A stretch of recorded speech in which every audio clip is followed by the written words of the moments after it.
Alright guys, so today we're going to take a look at section 3.6, which is on a very, very important topic, the chain rule.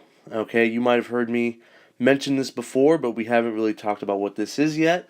It's one of the most important things we use in taking derivatives.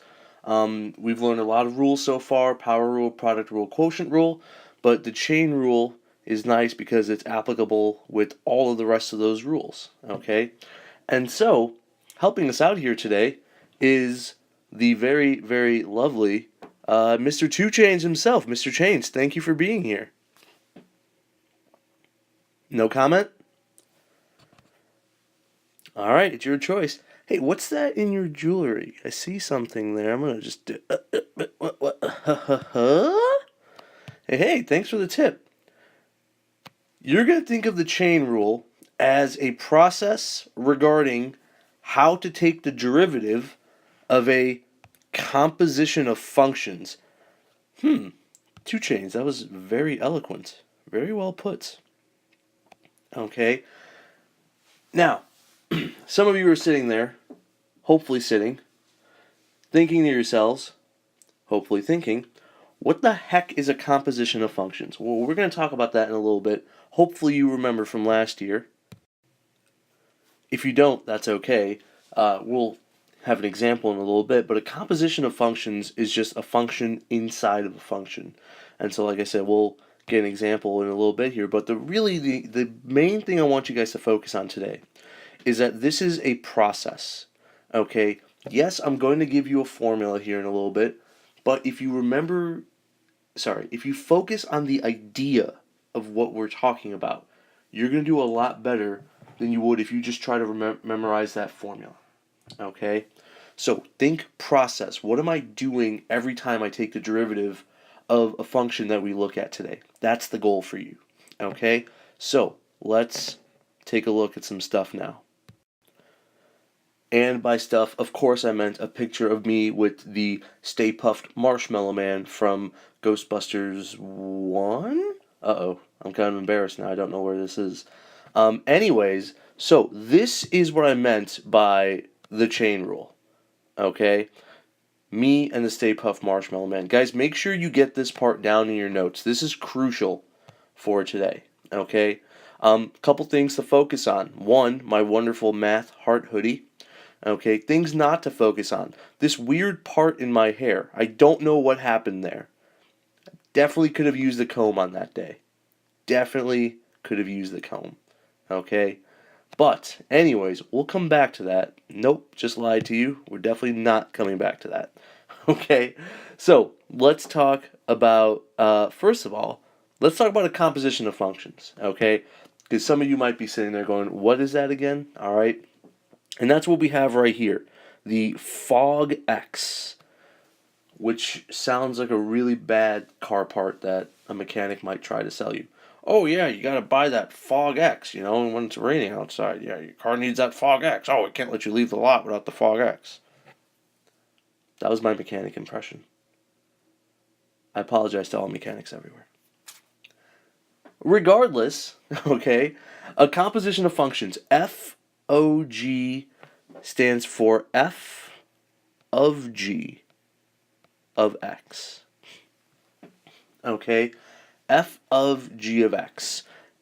How this looks is you have a function g of x that is inside the f function. So in other words, what's happening here is that g is the input for f. That's a composition of functions. Okay? So hopefully this jogs your memory a little bit because you definitely talked about this last year. Alright? Now, let's talk about how we would take the derivative of something that looks like f of g of x. So, when I was saying process earlier, this is what I want you guys to focus on, up here on the top right. The derivative of a composition of functions is the derivative of the outside function times the derivative of the inside function. Okay? Outside, inside. That's going to be the process. You take the derivative of whatever the outside function is In this case, if it's f of g of x, okay, you would take the derivative of f first. Take the derivative of the outside function first, then take the derivative of whatever function is inside. Okay? So, if you want the derivative of f of g of x, you take the derivative of the outside function first, which is f. So you're going to go f prime. Now, f prime, well, what was the input for f? It wasn't x, right? It was g of x. And now we take the derivative of the inside function, which was g of x. So this is going to be multiplied by the inside function, which was g. And what was the input for g? Well, the input for g was x. Okay? And that's what the chain rule says. The derivative of a composition is the derivative of the outside function, f, times the derivative of the inside function. Okay? If you focus on this process, you will do fine. Okay? Identify what's the outermost function, take its derivative, then you take a look at whatever's inside. Okay? Identify what f is. That's what you're going to do first. Alright? Now, another way to take a look at the chain rule is what we have on the bottom here. Okay? If y equals f of u, okay? Now, what's a little bit different here is that u is also a function, right? U is not a variable here, okay? U in itself is a function of x. U equals g of x. So if you wanted to find, let's say, the derivative of y with respect to x, right? That's what we want most of the time, right? We want the rate of change of the output in relation to the input, dy dx. Okay?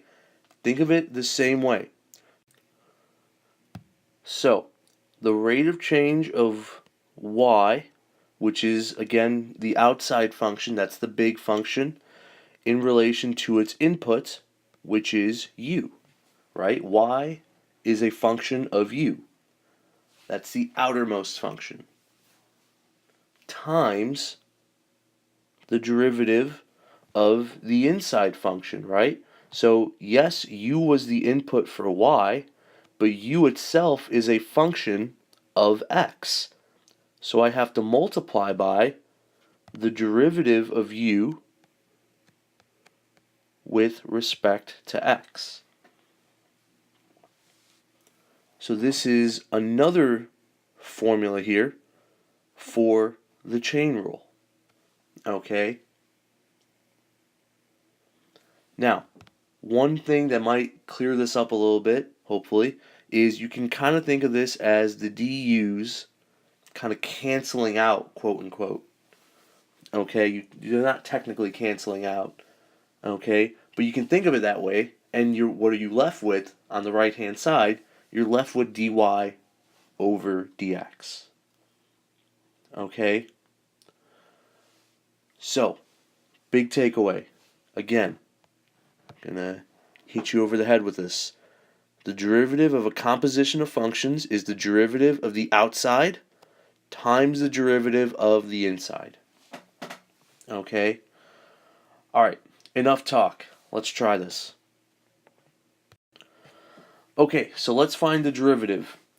X cubed plus 5 quantity all to the 7th power. Okay, now, you actually don't have to use the chain rule for this derivative. Anybody want to take x cubed plus 5 and FOIL it out to the 7th power? Any volunteers? No? Psh, pansies. I guess we'll do this with the chain rule. I guess. Okay. So, using the chain rule. Alright. identify what is the outermost function here, okay? Where do I see the function inside of the other function? And I think that this one should be pretty obvious, right? That my outermost function is something raised to the 7th power. Think of that as the outside function. Okay? So, what's the derivative of the outside function? Well, that would be 7x to the 6th, right? That's just basic power rule. Okay? But the difference here is that I didn't have x to the 7th, right? I had x cubed plus 5 raised to the 7th. So that should be my input in this derivative.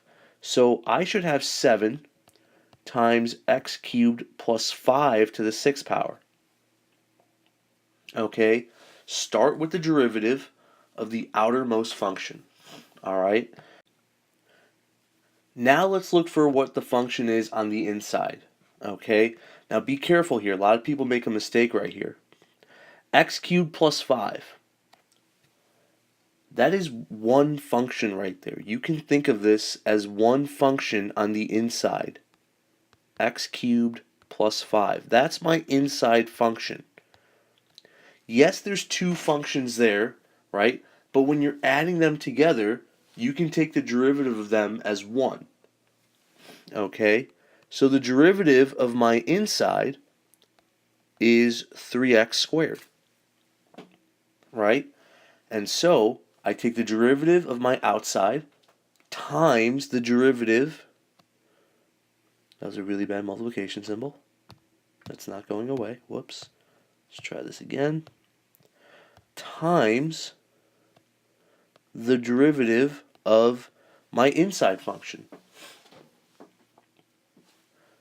And now, last step, I multiply. And so this is going to give me 21 x squared times x cubed plus 5 all to the 6th power. Okay, derivative of the outside times derivative of the inside. All right, let's do another one. Okay, cosine of quantity x squared plus 1. Okay, now I cheated a little bit here by saying the word quantity. Hopefully that helped you catch it, right? What's my outside function here? It's the cosine, right? I have another function inside of my cosine. So cosine is the outside function.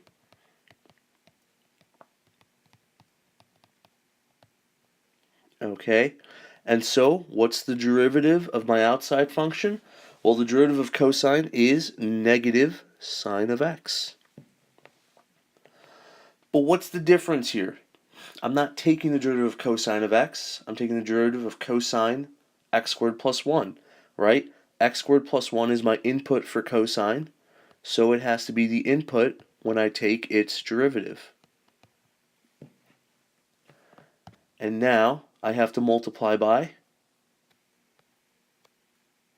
my inside function, or excuse me, the derivative of my inside function.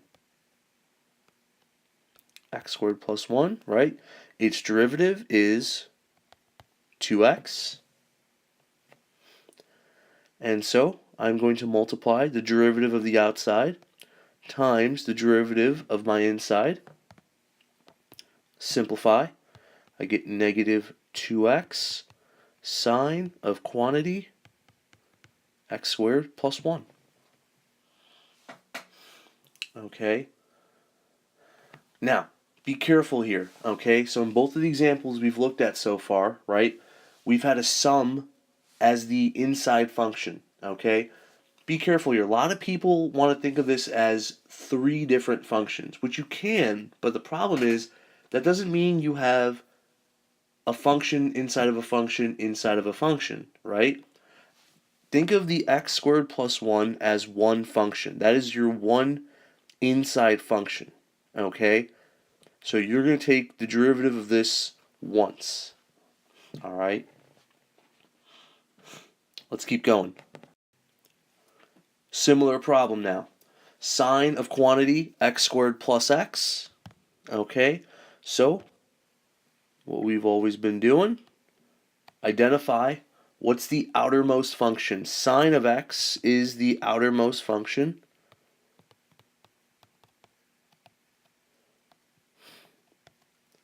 Its derivative is cosine of x, right?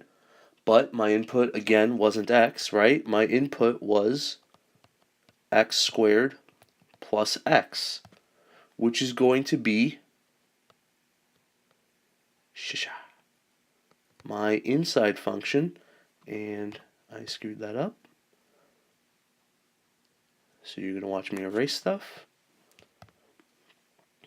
X squared plus x. Nope, that's a terrible x. Having a lot of writing issues all of a sudden. That's my inside function.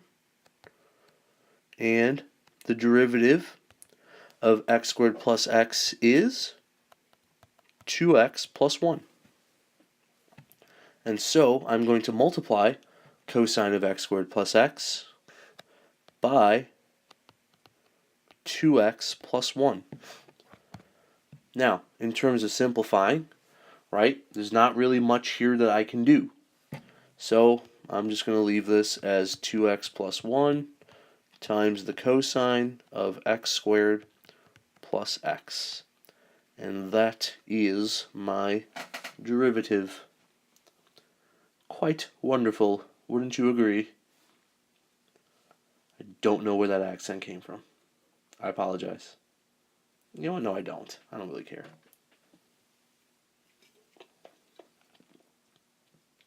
Let's keep going. Alright. One more before we move on to some harder stuff. Okay? Square root of 13x squared minus 5x plus 8. Okay? Now, I'm not sure if we've memorized the derivative of the square root, so I'm going to rewrite this as 13x squared, or I'm going to screw up that x and make it look like a lambda. You know, whatever I want. It's my show. 13x squared minus 5x plus 8. How can I rewrite this? A square root is the same thing as, audience members, something to the 1/2 power. Okay?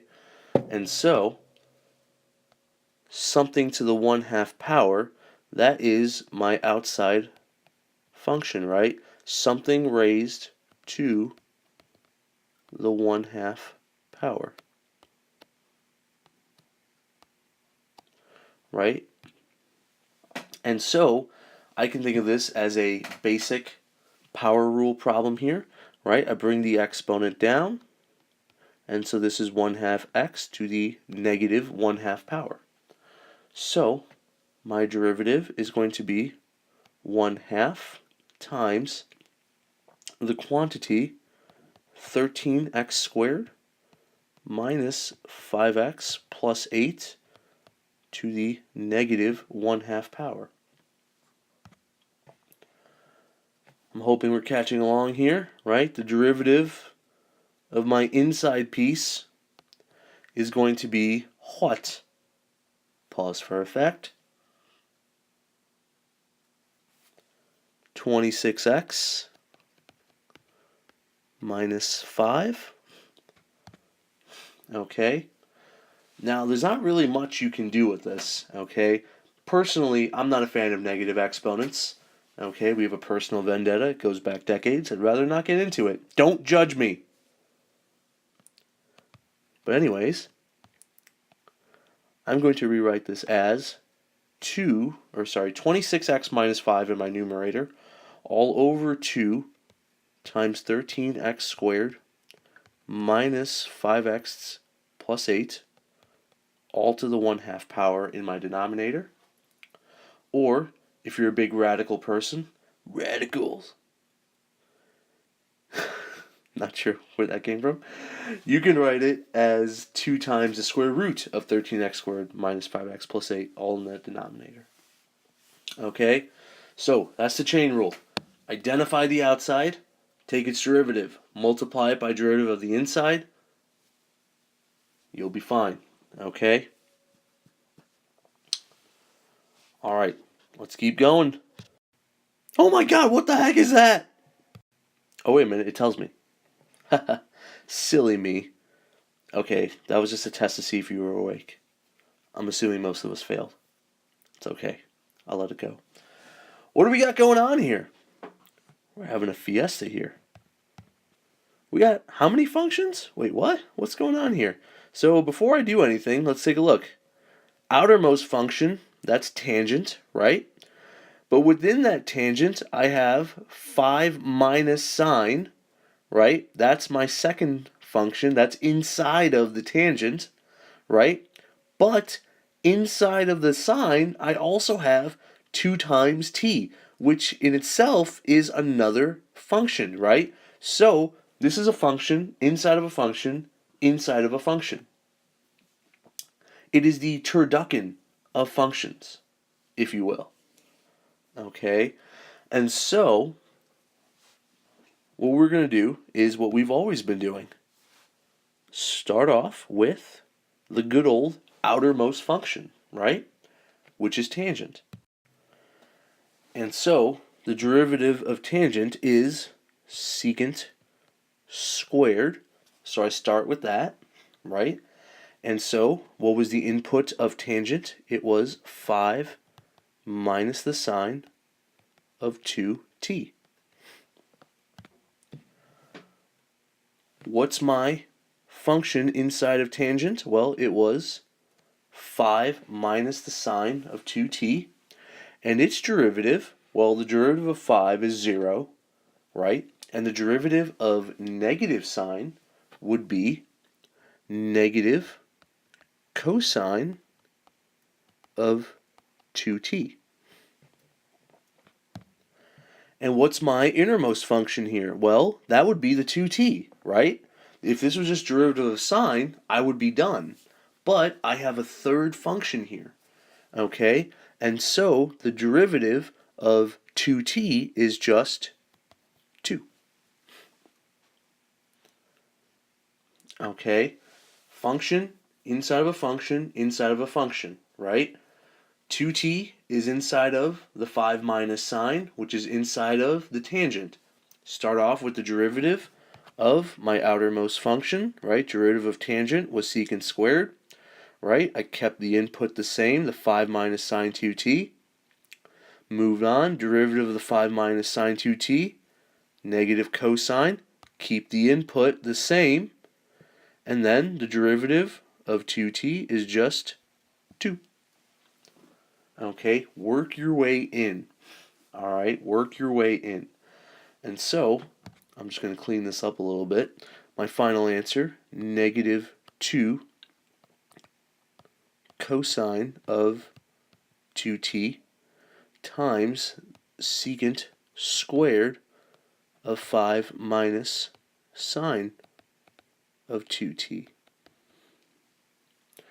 And that's not really much cleaner, but there's less parentheses, and that makes me happy. Okay. Alright. So, don't freak out.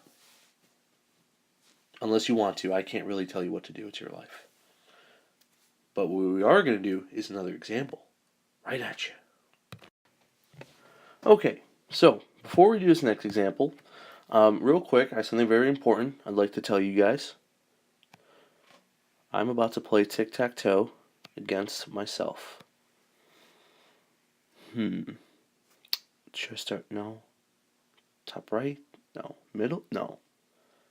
Let's go here. So, what's the best you got, eh? Now, what do you see about this here, man? Now, say. I don't know why I'm playing 1920s Railroad Baron Me. But I'm going to go up here. Oh, now, say now. Oh, you think you got me, eh? Oh, you think you got old man tree? You should probably get that throat thing checked out. Oh, I see now. Oh, you really got us now, don't you? Oh. Wait, what? Bam.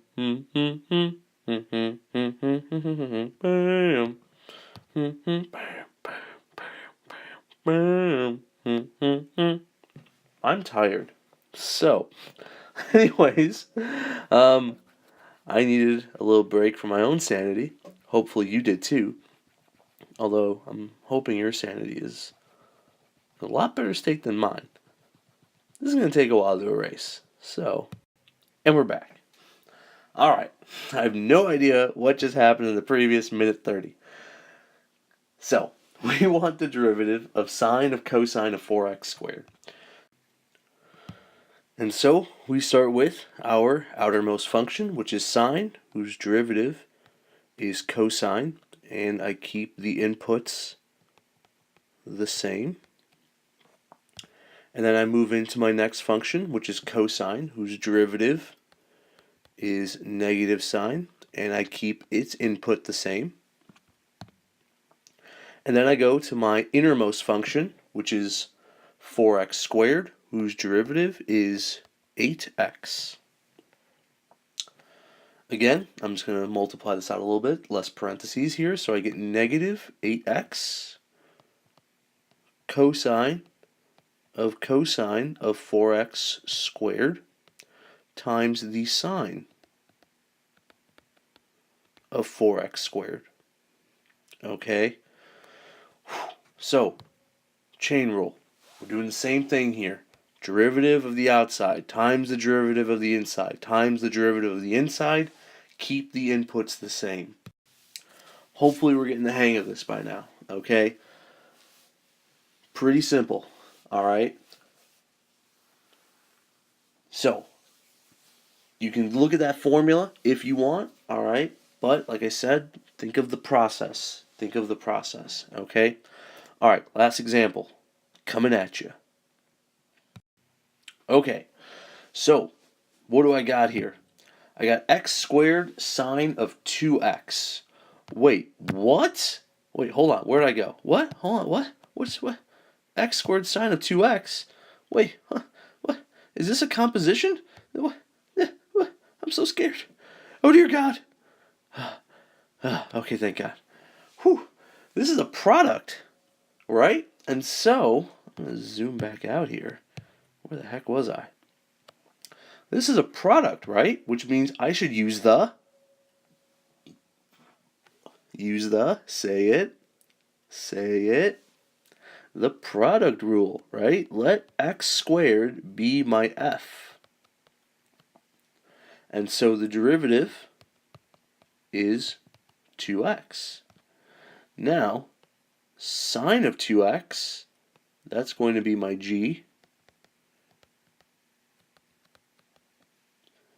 And what's the derivative of sine of 2x?